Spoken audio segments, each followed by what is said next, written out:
On the third spacewalk of that mission, my feet were strapped to the end of the space station's robotic arm. And it took me through a long arc across the top of the space station and back. At the top of this arc, I was about 30 meters above the space station, looking down at the space station and the Earth 250 miles below. The sheer beauty of the scene was just absolutely breathtaking. And I remember the first thing that hit me was the realization of the tremendous human achievement that the International Space Station represents.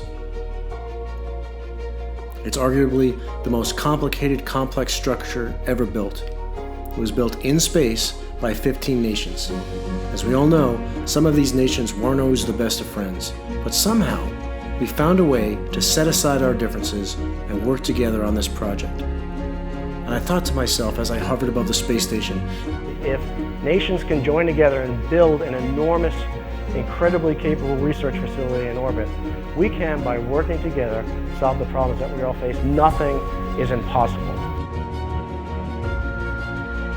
Our next guest is a retired NASA astronaut, a decorated fighter pilot and test pilot, explorer, entrepreneur, and humanitarian. Please welcome Ron Garan.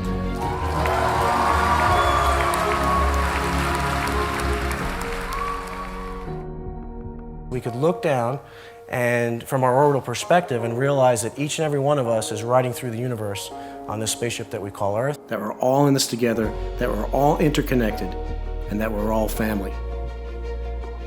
If we do have all the technology, if we have all the resources to solve all the problems, why do we still have them? The key things that I think is missing is our ability to collaborate on a global scale. The good news is, never before in history has it been easier to incorporate the ideas and the efforts from people around the world, regardless of their political ideology, cultural biases, or geographic location. Any worthwhile endeavor requires hard work and stepping outside of the way we've always done things, to look at things from different angles, and to realize that any one of us or any one organization will not have all the pieces of the puzzle. However, it's precisely those people and organizations that truly commit to making a positive change and step outside of their comfort zones. And it's precisely at those moments when they have the courage to embrace new and innovative ideas, partnerships, and collaborate across different disciplines, industries, cultures, boundaries, and borders. Those are the ones that affect real change, disruptive change. Any change requires some level of risk. So I want to share with you a story. I was taking off in an F-16 when I heard a loud explosion that knocked my feet off the rudder pedals and my head back into the seat. This close to the ground, my only option was to eject. I ejected about 4 seconds prior to impact and less than a second before I would have been outside of the ejection envelope. This is one of those moments that life gives you that really gets your attention. The very next day, in the spirit of getting back on the horse, I flew another F-16. What evolved when I strapped in that day was trust. I had to trust my ground crew was there supporting me to succeed.